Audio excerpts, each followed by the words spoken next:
Hello, my friends. It's 10-minute Tuesday time. Today's subject is unhelpful language. Now, NLP, you may have heard me talk about that before, but neuro-linguistic programming is basically the study and science of language patterns. Our thinking, is programmed by our language. So one of the clearest and most accurate indicators of the strategies you are running beneath the surface in your unconscious, knowing that at least 90% of daily function is driven from the unconscious. So the clearest indicator of the strategies you're running beneath the surface is the language that you're using. This is really interesting because most people are not aware of their language patterns and so therefore not aware of the strategies they're running. And you can't change what you can't see. So great American physicist Richard Feynman says, principle number one is you must not fool yourself, and you are the easiest person to fool. So one of the ways that our unconscious keeps us safe is to keep us in the dark. Because if you can't see it, you're not going to change it. If you don't know something's a problem, you're not going to investigate any further and create any change. And so therefore you get to stay in your comfort zone. So the interesting thing around our own awareness is there's a bunch of misdirection happening. Misdirection is a magician's greatest trick. In fact, it's their only trick, really. It's to divert attention away from where the action is actually happening. So you're looking at something that looks like where the action's happening, but it's just distracting you from what's really happening.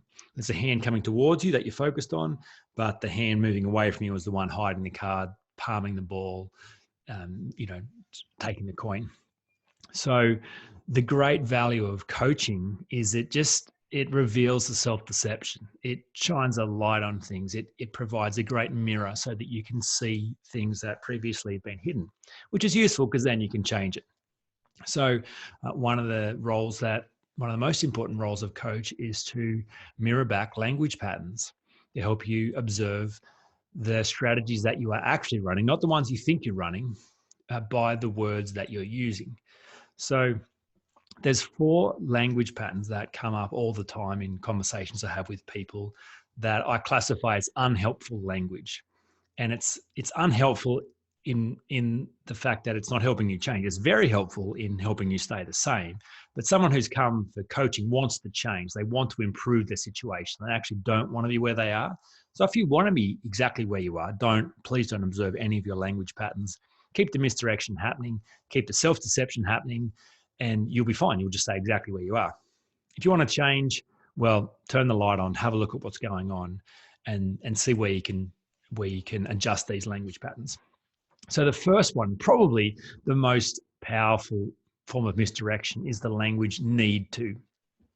And the reason it's so useful is because it feels so full of commitment. It feels so strong, so adamant, so intentional, but it's actually none of those things. And if you're willing to play along at home, just go and observe the data around how often need to pops up in your language and how effective it really is in affecting change. So, I'll ask someone, look, how'd you go reading the book this week? Or how'd you go with module 3 this week? And someone will say, do you know what? Look, I haven't done it, but I really need to make time to get into that book this week. What I'm going to do, I really need to get that done. You're right, John. I need to do that module this week. Okay, great. Now that looks like we've just had a very important conversation. Action has been committed to and things will change. Not true at all. For starters, need to is the language of judgment. So it's self-judgment saying that there's something that should be different than it is. So therefore you are a bad person for not having done it. Now you can't do self-awareness and self-judgment at the same time because it's not safe to be real. So it's we use self-judgment to protect ourselves from the judgment of others. So clients fear judgment from me, even though they're never going to get it because that is my superpower, having a judgment-free conversation. But nevertheless, it's so natural that our interactions with other people are full of the threat of judgment. And so we protect ourselves from the judgment of others by getting in first. So, because, I could say, you really need to get that book written. Why haven't you read it? That book written, that book read. Why haven't you done it? You really need to do that module. So if they get in first and say, yeah, I really need to, then I don't need to say it. It doesn't bring any change, because it's irrelevant in the coaching conversation. The only thing that matters within the context of change is what are you going to do and what are you not going to do? What do you want to do and what do you not want to do? Because there's no right or wrong. There's no good or bad. There's no should.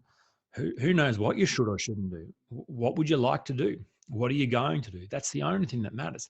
And when you get in touch with that kind of language, you actually do things. So I've just finished the first draft of the book Unhindered, which is an exciting day for me. Now, that book did not get written by telling myself, yeah, I really need to write that book. And by the way, there were plenty of times that I did. I really need to knuckle down and just do an hour a day and get it done. No, did not ever produce any lasting action. It doesn't ever work. Review the data. Tell me I'm wrong. If you look at when you use need to and you think you're motivating yourself, look again. You're not motivating yourself to do anything. I wrote the book when I go, do you know what? I'm actually going to write the book today. I want to do it and I'm going to do it. Okay, cool. Go do it then. Fantastic. Or don't do it and don't want to do it, but just be clear in your speech. Be precise about what you're saying. So need to does not belong. Never useful. What are you going to do? What are you not going to do? Try to is the same. It's a bit more obvious. So is a bit less powerful. People say, yeah, I'm really going to try to make time to have a think about that this week. Again, it sounds like you've just said something of value. You haven't said anything. Yoda says, do or don't do. There is no try. You can't try and pick up a pen. You're either going to pick it up or not pick it up.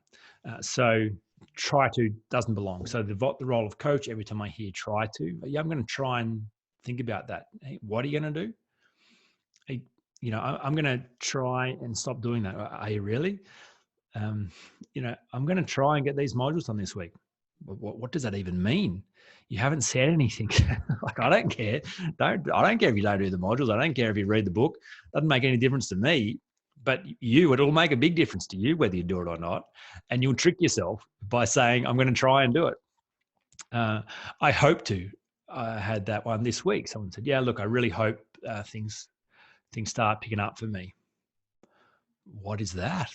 That sounds like a positive intent. It sounds like moving toward encouraging yourself and increasing the quality of your results. That's nothing. That's a wish. And in fact, that becomes part of the problem. You start using false hope, which is, by the way, when you explore false hope, it is wishing things will get better, but knowing that they won't. And so what you're actually doing is confirming your lot in life. When you say, I hope things will get better, you know nothing's getting better. And so you just disconnect what is real from what is ideal. And then you further embed yourself in this story that you can't have what you want and things won't get better. Real hope is just the fruit of real choice. When you realize that you are actually already exactly where you've chosen to be, all these things you've been complaining about that you didn't want, you didn't like, are actually working for you and you've created them. You have actually chosen to be overweight. You have chosen to be poor. You have chosen to be sick. Just hold the hate mail for a moment. In 99.9% of the cases, again, push back on that. You're welcome to. But we are the ones who create these results, and the things causing us most grief in life, we're often holding on to them. They're not holding on to us. When you get that, then you could make other choices as well. If you realize that you have 100% choice, you get to choose every single thing that matters in life, then how could you be stuck? Then that's real hope. And you don't even have to use that language. You don't even have to say, I hope things will improve, because you're like, well, I could choose them to improve because I created these results in the first place. So hope no, it doesn't belong. And then the laziest form of self-deception and the laziest of the unhelpful language is, I can't.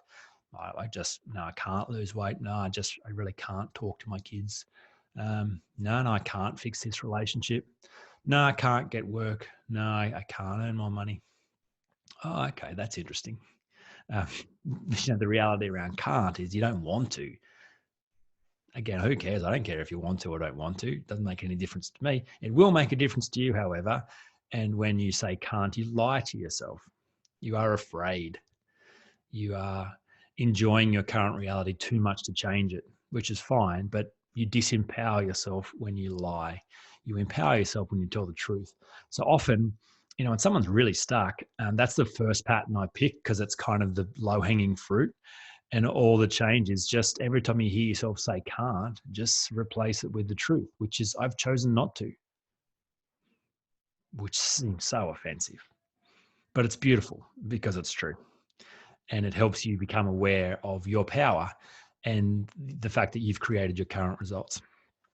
So, coaching's so fun, and observing language patterns is the funnest part of coaching. I think it's also sometimes the most dangerous. I think a lot of my friends are very nervous opening their mouth around me because they kind of know that I'm always analyzing language patterns. So, some people have really complicated conversations with me because they'll say, yeah, look, I'm really feeling anxious. Well, no, I'm not feeling anxious. What I mean is I'm a bit worried. Well, no, look, no, that's not, I'm not worried. I'm just like, there's just a few things that are not the way that and it gets very messy.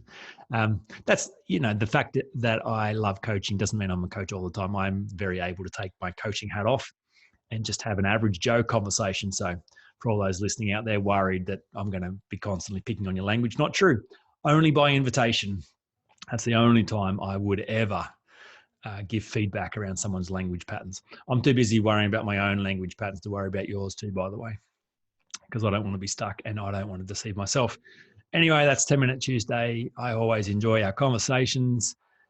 Look, I mentioned the book's coming out. There'll be an opportunity for pre-ordering very shortly, which is exciting. I'm actually going to make an audio book of this. People have been hassling me about doing an audio version of the first one. So that may get done as well, but this one will definitely become an audible book. So look, that's it for today. I'll talk to you again next week.